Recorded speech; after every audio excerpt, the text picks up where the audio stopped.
"You're mine tonight," Vincent Rossi whispered, his grip tightening on her waist as the chandelier above the underground casino vibrated. New York's most feared man exuded total control until Josephine casually tossed a blood-stained silver ring onto the poker table.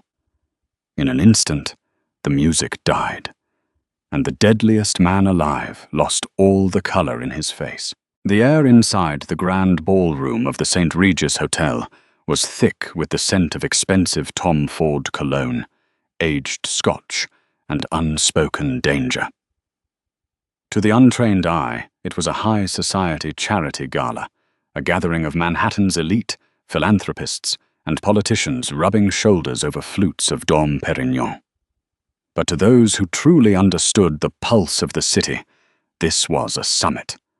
At the center of it all stood Vincent Rossi. Vincent was not a man who commanded attention by raising his voice. He commanded it simply by existing. At 35, he was the undisputed head of the Rossi Syndicate, an empire built on steel, shipping ports, and blood. Dressed in a bespoke charcoal Tom Ford tuxedo that perfectly contoured his athletic, imposing frame, he observed the room with eyes as cold and grey as a winter storm over the Atlantic. He knew the secrets of every man in the room. He knew that District Attorney Wallace, currently laughing near the ice sculpture, had a crippling gambling debt that Vincent personally held. He knew that Arthur Pendleton, the seemingly righteous state senator, had a mistress tucked away in a penthouse Vincent owned. Vincent was a king, and tonight he was bored. "The shipments from Palermo cleared customs, boss," muttered Christian, his heavily scarred underboss, stepping into Vincent's peripheral vision. Christian was a pit bull in a tailored suit, loyal to a fault and brutally efficient. "Keep an eye on the docks anyway," Vincent replied, his voice a low, gravelly baritone that didn't carry past Christian's ears. "The Moretti family has been making noise in Brooklyn. If they so much as look at one of our containers, burn their warehouses to the ground. Consider it done." Vincent took a slow sip of his whiskey, his gaze sweeping over the sea of silk and diamonds. And then he saw her. She was an anomaly. In a room full of women, dripping in ostentatious jewelry, and trying desperately to catch the eye of the city's power players. She stood near the towering mahogany bar, entirely at ease, practically ignoring the spectacle around her. She wore a backless, midnight blue velvet gown that clung to her curves like a second skin, the fabric shifting like liquid as she moved. Her dark hair was pinned up elegantly, allowing a few stray curls to frame a face that could only be described as arresting. High cheekbones, full lips painted a dangerous shade of crimson, and eyes that were impossible to read from a distance. She wore no jewelry, no necklace, no earrings, no rings. In a room where wealth was weaponized, her bare skin was a statement of supreme confidence. But what truly caught Vincent's attention wasn't her beauty. It was the way she looked at him. When her eyes finally met his across the crowded room, she didn't quickly look away like the others did. She didn't blush. She didn't cower. She held his stare, her gaze tracing him with a terrifyingly calm calculation, as if she were a predator assessing whether he was worth the kill. Then she offered him a slow, mocking smirk, turned, and walked toward the VIP lounge, an area heavily guarded and strictly off-limits to anyone not personally invited by the syndicate. Vincent felt a sudden, foreign jolt in his chest. Intrigue. "Who is she?" Vincent asked. Not taking his eyes off the velvet curtain she had just disappeared behind. Christian followed his gaze, a frown deepening his scars. "I don't know." Security at the door was tight. VIP list only. She must be someone's +1. Maybe a high-end escort brought in by one of the senators. "No," Vincent murmured, setting his glass down on a passing waiter's tray. That woman belongs to no one. Without another word, Vincent moved through the crowd. Men parted for him, like the Red Sea, cutting off their sentences mid-word as he walked past. He reached the velvet curtains of the VIP lounge, waving off the two heavily armed guards who stood at attention. He stepped inside. The VIP lounge was a dimly lit, soundproofed haven of dark mahogany, leather wingback chairs, and thick cigar smoke. There, sitting at the center of a high-stakes poker table, shuffling a deck of cards with the fluid, practiced grace of a casino dealer, was the woman in the midnight blue dress. She was entirely alone. "You're in the wrong room, sweetheart," Vincent said, his voice echoing slightly in the quiet space. He closed the heavy oak door behind him, locking it with a sharp click. The woman didn't look up from the cards. She seamlessly split the deck, letting the cards cascade together with a satisfying zip. "Am I? I was told this is where the real games are played. The ones outside are so tedious." Her voice was like warm honey poured over crushed glass, smooth, sweet, but with a sharp, dangerous edge. Vincent walked slowly toward the table, unbuttoning his tuxedo jacket. He pulled out a chair opposite her and sat, leaning forward, his large, calloused hands resting on the green felt. "The people who play in this room bet with things you can't afford to lose." "You don't know what I can afford, Mr. Rossi," she purred, finally lifting her eyes to meet his. Up close, her eyes were a striking, impossible shade of violet blue. Vincent's jaw tightened. She knew his name, not surprising, given his reputation. But it was the way she said it. Not with fear, not with reverence. She said it like it was a punchline to a joke only she understood. "I know every face in my city," Vincent said, his tone dropping an octave, radiating a lethal dominance. "I know every player, every politician, every rat and every ghost. But I don't know you. What's your name?" She smiled, sliding a single card face down across the table toward him. "Josephine. Just Josephine. For now."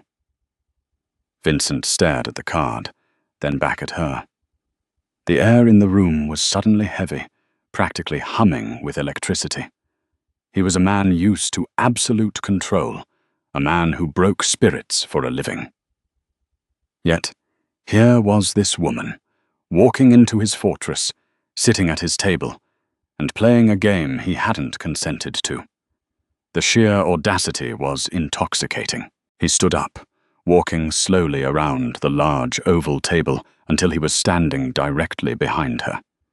He could smell her perfume now, something intoxicating, a blend of dark vanilla, jasmine, and something distinctly metallic.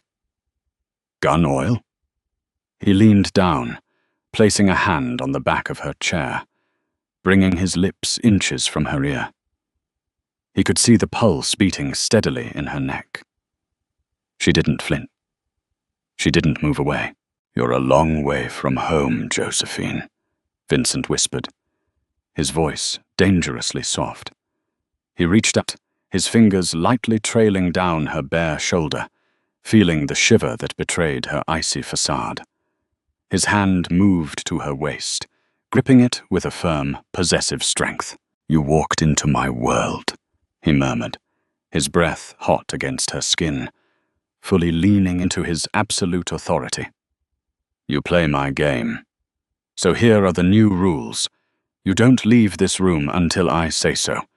You don't speak unless I ask a question."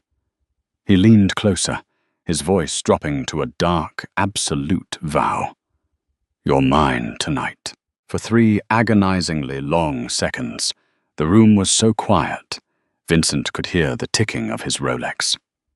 He expected her to gasp. He expected her to submit, or perhaps to slap him. I was prepared for anything. Anything except what she did next. Josephine threw her head back and laughed. It wasn't a nervous giggle, nor a hysterical shriek. It was a dark, rich, genuine laugh that echoed off the mahogany walls, slicing through the heavy tension like a machete. Vincent stepped back, his eyes narrowing into deadly slits. His grip on her waist loosened, replaced by a cold, calculating fury. No one laughed at Vincent Rossi. Men had been buried alive in the foundations of the city's skyscrapers for far less than a smirk. "You think this is a joke?" Vincent asked, his voice now devoid of any warmth, replaced by the chilling deadness that usually preceded an execution. Josephine stopped laughing, though the amusement still danced in her violet eyes. She stood up slowly, turning to face him.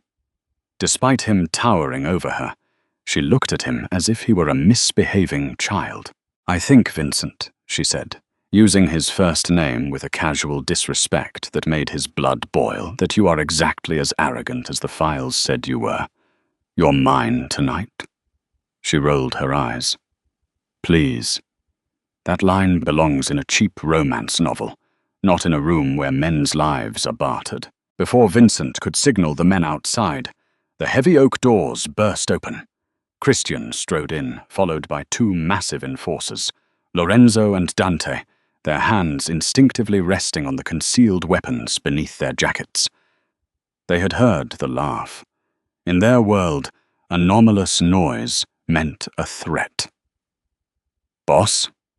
Everything okay in here?" Christian asked, his dark eyes instantly locking onto Josephine. Vincent raised a hand, stopping his men, but keeping his eyes locked on the woman. "I was just about to show our guest the door. Permanently."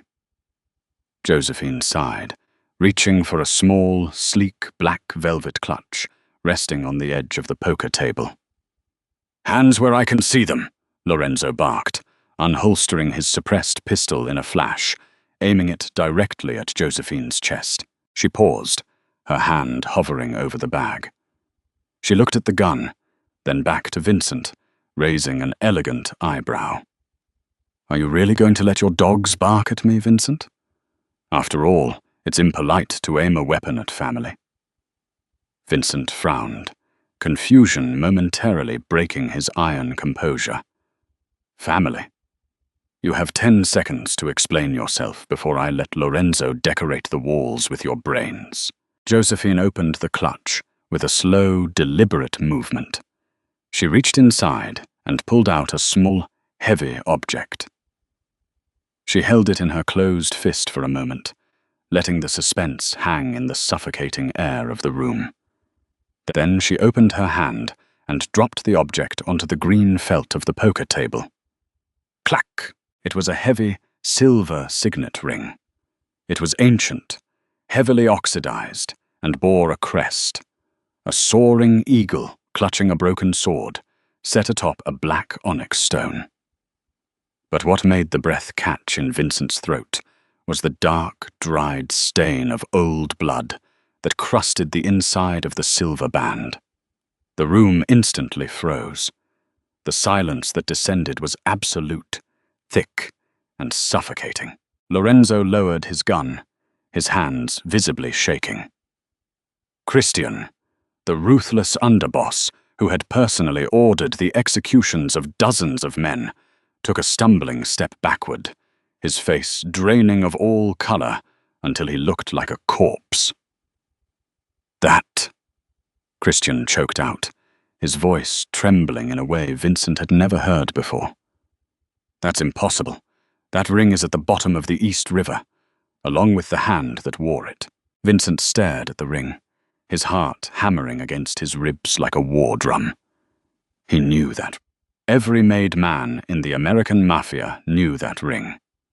It belonged to Don Carlo Falcone, the previous Capo dei Capi, the boss of all bosses.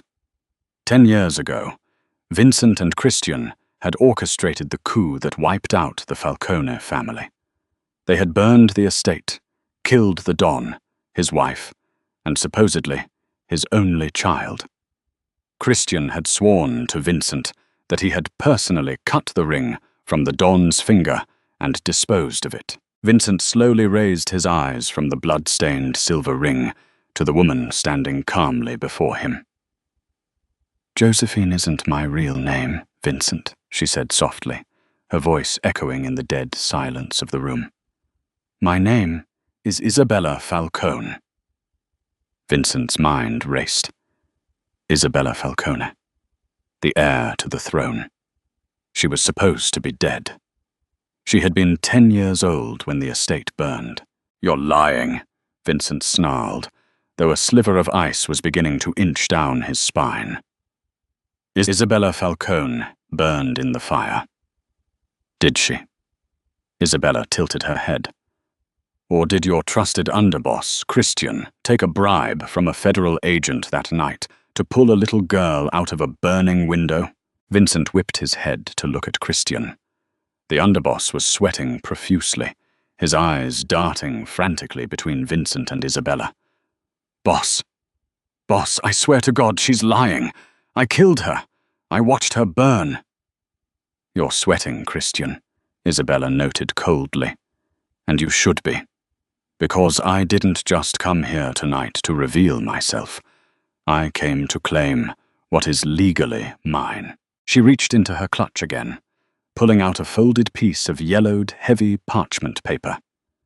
She tossed it onto the table next to the ring. "I'm not yours tonight, Vincent," Isabella said, her voice dropping to a lethal, chilling whisper that made the hair on the back of Vincent's neck stand up. "Because under the old laws of the Commission, the laws your syndicate still swears an oath in blood to uphold, I have been your legally bound wife for the last 15 years. The room spun. Vincent stared at the document. It was a proxy marriage certificate, signed and sealed by the old bosses, dated a week before the massacre, a peace treaty between the Rossi and Falcone families that had been forgotten in the bloodshed. "A wife cannot be a mistress, Vincent," Isabella smiled, a terrifying, beautiful expression of pure vengeance. "And according to the syndicate's laws, a living Falcone holds 50% voting power over every shell company, every port, and every offshore account you own." She leaned over the table, picking up the blood-stained silver ring and slipping it onto her thumb. "I don't belong to you," she whispered, the violet in her eyes flashing with dangerous fire. "You are in my house, and as of 10 minutes ago, I transferred the title deeds of this hotel, your Brooklyn ports, and your Cayman accounts into a blind trust." Isabella turned to Christian, who was now hyperventilating. "Oh, and Vincent, if you kill me tonight, the dead man's switch on the trust defaults everything to the FBI. So tell your dog to put his gun away, darling. We have a lot of catching up to do." Vincent Rossi, the deadliest man in New York, stood completely paralyzed. For the first time in his life, the king had been placed in checkmate. The heavy mahogany walls of the St. Regis VIP lounge seemed to close in as the weight of Isabella's words settled over the room. Vincent Rossi did not blink. His steely grey eyes remained locked on the violet gaze of the woman who had just dismantled his entire empire with a single piece of yellowed parchment. He looked at the ring on her thumb, the Falcone crest, the dried blood of a don he had ordered dead a decade ago. "You're a ghost," Vincent finally said, his voice dropping to a low, lethal timbre that vibrated through the floorboards. "I prefer the term resurrection," Isabella countered smoothly, snapping her velvet clutch shut. Behind Vincent, the sound of ragged, panicked breathing broke the tension. Christian, the brutal, heavily scarred underboss of the Rossi syndicate, was practically hyperventilating. His eyes darted toward the exit, calculating his odds. "Boss, she's bluffing," Christian stammered, stepping forward, his hand inching toward the Sig Sauer P2226, holstered beneath his jacket. "That paper means nothing. She's a rogue element. Let Lorenzo and me take her down to the harbor. I'll make sure she stays dead this time." Isabella didn't even look at Christian.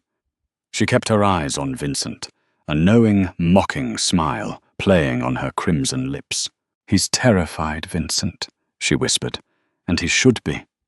Because 10 years ago, he took $2 million from the federal task force to ensure I escaped the fire at the Falcone estate before your men struck. He sold your absolute victory for a retirement fund in the Caymans. Treachery is the only currency that always pays out in blood. Old Cosa Nostra proverb." Vincent slowly turned his head to look at his second-in-command. The temperature in the room plummeted. Christian froze, his hand hovering over his holster. "Is this true, Dom?" Vincent asked.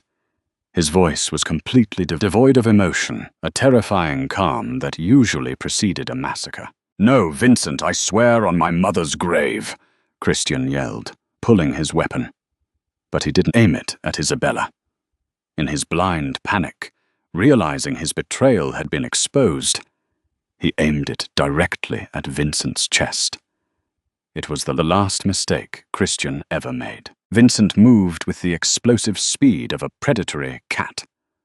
In a blur of motion, he sidestepped the barrel of the Sig Sauer, his left hand gripping Christian's wrist and snapping it violently upward.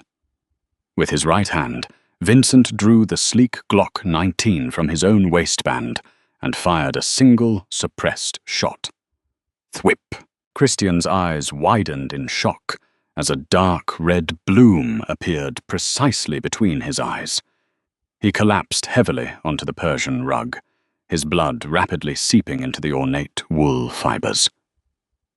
Lorenzo, the other enforcer, immediately dropped to one knee, lowering his head in a gesture of absolute submission to his boss.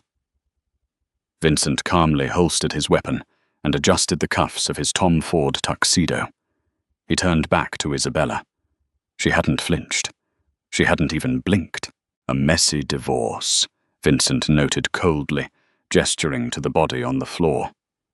"A necessary house cleaning," Isabella corrected. She walked around the poker table, stepping delicately over Christian's outstretched arm in her high-heeled Louboutins. She stopped mere inches from Vincent, entirely unfazed by the fresh murder that had just taken place. Vincent looked down at her. The anger simmering beneath his ribs was violently clashing with an undeniable electric surge of respect. He had spent his life surrounded by men who cowered at his shadow. Now, he was face to face with a woman who had walked into his inner sanctum, weaponized his own laws against him, and orchestrated the execution of his traitorous underboss without ever dirtying her own hands. "So my wife," Vincent said, testing the word on his tongue like a foreign, dangerous liquor. "You hold 50% of my legitimate fronts, the shipping ports in Brooklyn, the offshore accounts through Chase Private Client, and the real estate trusts managed by Skadden Arps. You have a dead man's switch tied to the FBI. You've backed me into a corner." "I haven't backed you into a corner, Vincent. I've invited you to the table," Isabella said, reaching up to adjust the silk lapel of his tuxedo. The intimacy of the gesture was a stark contrast to the blood on the floor. "The Moretti family is moving on your territory because they sense weakness. They know you don't have the political connections my father had. They know the old blood families still view you as a usurper." Vincent's jaw tightened. She was right. The Rossi Syndicate had power and brute force, but they lacked the aristocratic legitimacy that the 5 families demanded. "If we step out of this room together," Isabella continued, her voice dropping to a hypnotic murmur, "as husband and wife, the Falcone and Rossi bloodlines unite. The old families will have no choice but to bow. The Morettis will be isolated. We don't just rule New York, Vincent. We own it." Vincent stared into her violet eyes. She was offering him the world, wrapped in a death threat. "And if I refuse?" he asked. Isabella smiled, a dangerous, breathtaking sight. Then you spend the rest of your short life fighting a war on two fronts, the Morettis on the streets and me in the boardrooms. I promise you, darling, I am much more lethal with a pen than they are with their guns." Vincent stared at her for a long, silent moment. Then a low, dark chuckle rumbled in his chest. It was genuine. "You're completely insane," Vincent said, though the hostility in his voice had vanished, replaced by a dark, possessive approval. "I'm a Falcone," she replied simply. "Lorenzo," Vincent barked without looking away from Isabella. "Yes, boss," Lorenzo answered quickly from the floor. "Get a cleanup crew for Christian, then prep the armored Maybach. My wife and I are leaving." Isabella's eyes flashed with triumph, but as Vincent stepped closer, closing the distance between them until their bodies brushed, she realized he wasn't submitting. He was matching her move. He leaned down, his lips grazing her ear. "You played a brilliant hand, Isabella. You have your 50%. You have your revenge on Christian. But if we walk out of those doors as a united front, it's not a game anymore. You are mine in the eyes of the Commission. You sit at my table, you sleep in my house, and if anyone tries to touch you, I will burn their world to ash. Are you prepared for that?" A shiver ran down Isabella's spine, betraying her icy exterior. She looked up at him, her heart beating wildly against her ribs. "I was born for this, Vincent.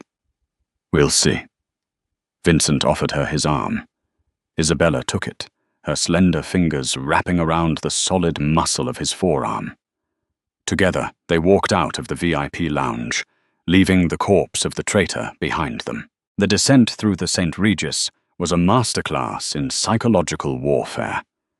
As they walked through the grand ballroom, the whispered chatter died instantly. Hundreds of eyes locked onto the terrifying spectacle. Vincent Rossi, the city's apex predator, walking arm in arm with a stunning, unknown woman who carried herself with the lethal grace of royalty. They reached the private underground parking garage. The air was cool and smelled of exhaust and damp concrete. Lorenzo was waiting by the black, heavily armored Mercedes Maybach S6A Dazer. But something was wrong. Vincent felt it a split second before the screech of tires echoed through the cavernous garage. "Get down!" Vincent roared. He tackled Isabella to the cold concrete, just as a barrage of automatic gunfire shattered the silence. The deafening roar of AK-47s ripped through the air, sparking violently off the Maybach's bulletproof chassis. Two black SUVs had blocked the exit ramp. Men in tactical gear were pouring out. The Moretti family. They hadn't waited. Vincent dragged Isabella behind the heavy engine block of the Maybach, drawing his Glock. Lorenzo was already returning fire from the rear tire, taking down one of the attackers before a burst of gunfire forced him into cover. "Stay here!" Vincent yelled over the deafening noise, his eyes blazing with adrenaline. To his absolute shock, Isabella didn't cower. She reached beneath the slit of her velvet gown, her hand emerging with a compact silver Beretta 92 FS strapped to her thigh. She cocked it with a sharp, practiced snap. "I didn't spend the last 10 years hiding in a convent, Vincent," she yelled back, her eyes wild, fierce, and entirely fearless. Before Vincent could stop her, Isabella pivoted around the front bumper, firing 2 suppressed shots with terrifying precision. A Moretti gunman on the left flank dropped instantly, clutching a shattered kneecap. Vincent grinned, a exhilarating rush flooding his veins. He stepped out from cover, laying down heavy covering fire while Lorenzo flanked the remaining attackers. The Rossi boss moved like a machine, cold and efficient, dropping 2 more men with calculated headshots.